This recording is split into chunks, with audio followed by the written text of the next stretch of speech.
Attack on Titan, the manga, explores historical narratives and how certain historical narratives shape the way that we view the world, our perceptions of the world, our broader worldviews. And one of the important subtopics which it explores within this broader theme is the idea of national myth, or essentially how certain stories, certain historical events relating to an ethnic group shapes that group's identity. And we see in our real world as well how certain ethnic groups, in fact all ethnic groups, all nations, have their kind of folklore, their legends, their tales, their traditions that explain to them their origins in the world, why they're here, what purpose they're here for, their characteristics, the achievements of their ancestors, stuff like that. And Attack on Titan explores this very much in two ways which I could identify. One is the national myth helps identify what a nation is in and of itself, the internal or the inherent characteristics of the nation. So, for example, right, its ancestry, its language, its customs, its culture, its religious beliefs. But at the same time, a secondary function, and one that often can lead to a kind of conflict, is defining the in-group in opposition to the out-group, or defining the ethnic group in opposition to the other, essentially defining it in terms of what it's not, or in opposition to another group. And this has an inclusionary function as well as an exclusionary function. It also serves to set parameters around what constitutes the ethnic group. And so you can divide these two into essential characteristics and oppositionary or antagonistic characteristics. So for example, to just give an example here, we can talk about, let's say, religion and how religious identity plays into this. For example, for many Western nations, Christianity is an integral part of their identity. And that makes sense, right, in terms of, let's say, certain Christian values, certain Christian customs, certain Christian moral values. That obviously is very much understood within the broader context of many Western nations.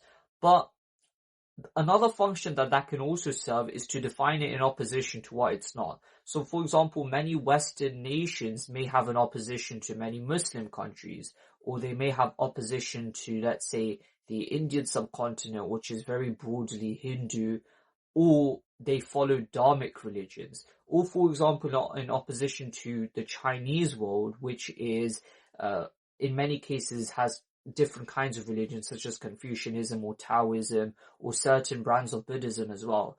It defines itself in opposition to these other countries. So you can understand obviously these nations which adopt Christianity as part of their identity.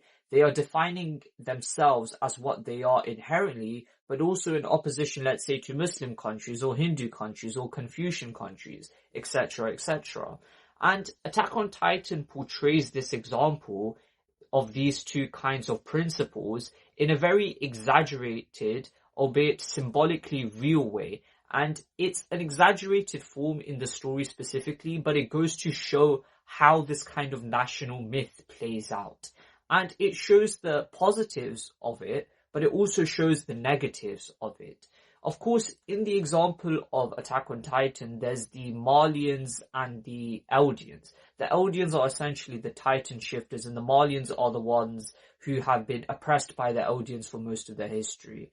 And so, a lot of the debate within Attack on Titan goes back to the founding Titan and the role the founding Titan had to play. Essentially, the first person who had the powers of the Titans, if you don't know or you're unfamiliar with the story. For the Eldians, the race that has this Titan shifting ability, the founding Titan Ymir was a kind of divine being who inherited these divine-like powers and then passed it on to her descendants. For the Malians, who were subject to the oppression of the Titans, the founding Titan Ymir made a contract with the devil, essentially. Essentially, she got her powers from the devil. And this shows how these kinds of legendary, mythic, folklore tales serve to influence a nation's identity, right? For the Malians, the Eldians are essentially the descendants of the devil, right? The out-group, the ones that they are in conflict with, are essentially the devil. and they don't deserve like basic respect because of that. In an ironic way, though, the Malians, perhaps out of all of the other groups outside of the Eldian group itself, treats the Eldians the best, which is very ironic and isn't really saying much considering the way that they do treat them.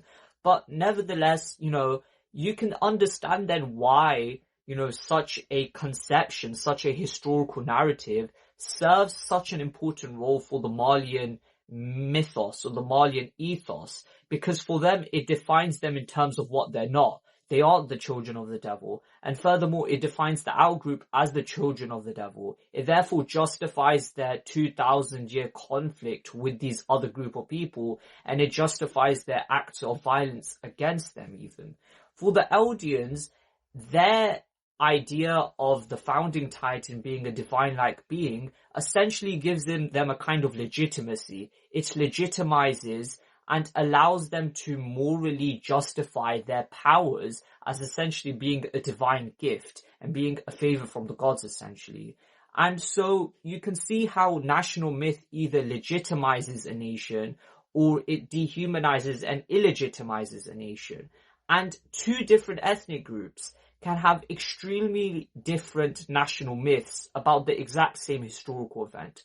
Furthermore, it also goes to show that national myths, although they are based on historical events and historical narratives, often invoke mythic, legendary, and half-superstitious language even to explain certain past events, because it's embedding itself within a very kind of superstitious mythic tradition of their own national identity and where they come from, right? Either they're descended from their gods or the outgroup basically comes from the devil. And you see this kind of mythic, legendary sort of traditions within many of the real ethnic groups of our worlds and the kinds of traditions they have about their origin and purpose in this world.